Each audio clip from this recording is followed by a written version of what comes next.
महाराजा जनक आने वाले हैं। प्रयागराज में डेरा डाल रखा है। यह समाचार सुनते ही वहाँ जितने भी नागरिक, मंत्रीगण, ब्राह्मण समाज, मुनिगण जितने भी वहाँ उपस्थित थे, सुन के सभी प्रसन्न हो गए।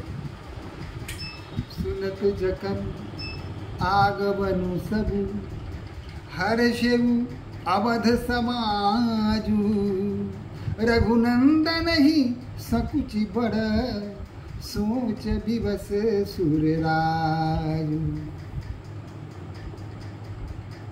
जनक जी आए हैं, यह सुनते ही अवध का जो समाज था उसमें आनंद भर गया, सभी प्रसन्न हो गए। लेकिन भगवान श्री राम, उनके मन में बहुत ही संकोच हुआ। स्वाभाविक है, परिवार में अगर विवाद हो जाता है और जब लोग आते हैं कुशल क्षेम पूछने, तो मन में संकोच अवश्य होता है कि देखिए ना लोग क्या कहेंगे, हमारे परिवार में विवाद है। यह सब सोच के भगवान श्री राम के मन में संकोच उत्पन्न हो जाता है। करनी कलानी कुटिल कैकेयी, काही कहे केहि दूषण देही। और इधर जिसने ये सारा स्वांग रचा, जिसकी कुटिलता के कारण भगवान राम को वन में आना पड़ा, उस कैकेयी के मन में ग्लानि भर जाती है। वह सोचती है कि मैं राजा जनक जी के सामने कैसे जाऊंगी, उनका सामना कैसे कर सकूंगी, अपना मुंह उन्हें कैसे दिखा पाऊंगी। इस ग्लानि में वो बढ़ती जा रही है। यही है,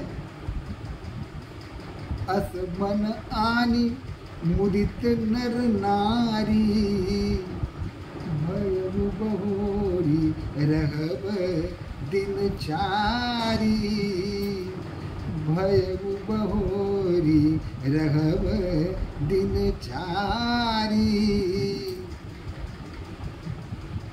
राजा जनक जी के आगमन से अवध के नर नारियों में प्रसन्नता कुछ इसलिए भी बढ़ जाती है कि इस बहाने भी 2-4 दिन और यहाँ रहने का अवसर प्राप्त हो जाएगा, भगवान श्री राम को दर्शन करने का मौका मिल जाएगा। सभी प्रसन्न हैं। यही प्रकार गत बासर सो, प्रात नहान लगा सबको, करी मज्जन पूजहि नर नारी, गणप गौरी त्रिपुरारी तवारी। अवध के नर नारी जो चित्रकूट में उपस्थित हैं, वे सभी प्रातः होते ही जाते हैं, स्नान ध्यान करते हैं, पूजा करते हैं, और पूजा करते हैं, गणपति की पूजा करते हैं, गौरी की पूजा करते हैं, भगवान शिव की पूजा करते हैं, और सूर्य भगवान को जल चढ़ाते हुए उनकी आराधना करते हैं, और रमा रमन पद बंदी बहोरी, रमा रमन पद बंदी बहोरी। लक्ष्मीपति भगवान विष्णु की बार बार प्रार्थना कर रहे हैं, अंचल जोरी। महिलाएं अपने दोनों हाथ जोड़ करके, आंचल पसार करके यही मांग रही हैं। क्या मांग रही हैं?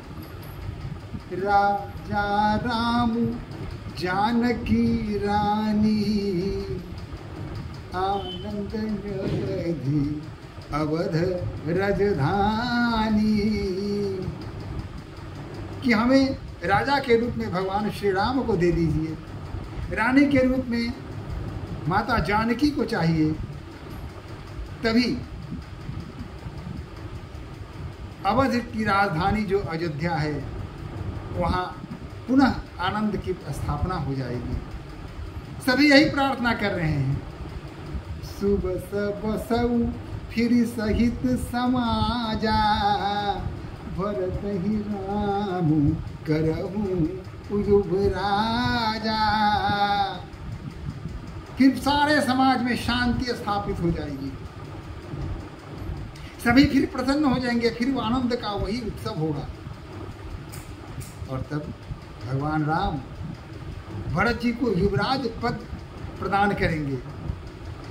यही सुख सुधा साची सब काहू, देव देहु जग जीवन लाहू, देव देहु जग जीवन लाहू।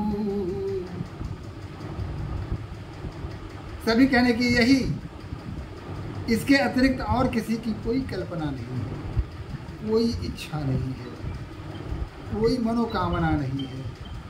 बस यही एकमात्र, हे ईश्वर आपसे प्रार्थना है कि भगवान राम को अवध की राजगद्दी पर प्रतिष्ठापित कर दीजिए, उन्हें राजा बना दीजिए, और माता जानकी को रानी बना दीजिए, भरत जी को युवराज का पद प्रदान कर दीजिए, अयोध्या को फिर वैसा ही बना दीजिए जैसा पहले था, चारों तरफ फिर आनंद ही आनंद हो जाए, सुख ही सुख व्याप्त हो जाए।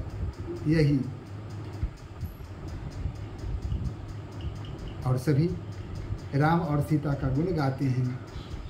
जय सीताराम सीताराम सीताराम, जय सीताराम सीताराम सीताराम सीताराम, जय सीताराम, जय सीताराम सीताराम सीताराम, जय सीताराम, जय सीताराम सीताराम सीताराम, जय सीताराम, जय सीताराम सीताराम सीताराम, जय सीताराम।